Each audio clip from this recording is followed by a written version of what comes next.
10,000 UFO reports. There have even been some sightings reported right here in the nation's capital.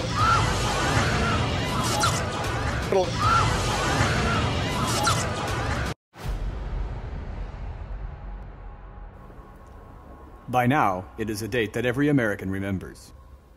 An event unparalleled in human history. The ultimate question of whether we are alone in the universe is finally answered. And it is answered in a way that no human being could even imagine.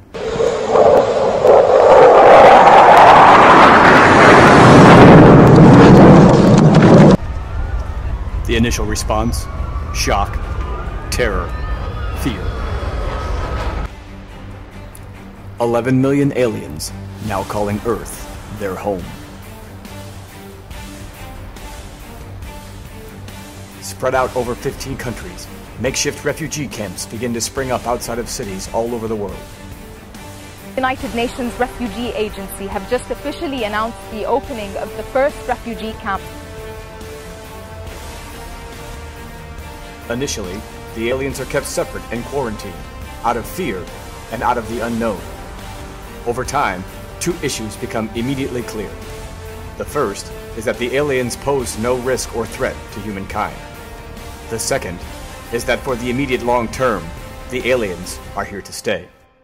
But when our interests and values are at stake, we have a responsibility to act. As president, my immediate concern was the safety of our citizens. And in these circumstances, we know that the United States, as the world's most powerful nation, will often be called upon to help.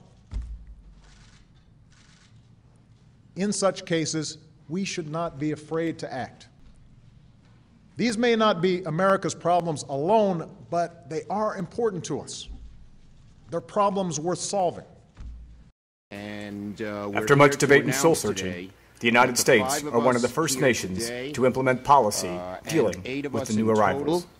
Including Senators McCain, Durbin, Graham, Menendez, Rubio, Flake, and Bennett, have come together on a set of bipartisan principles for comprehensive immigration reform legislation that we hope can pass the Senate in overwhelming and bipartisan fashion.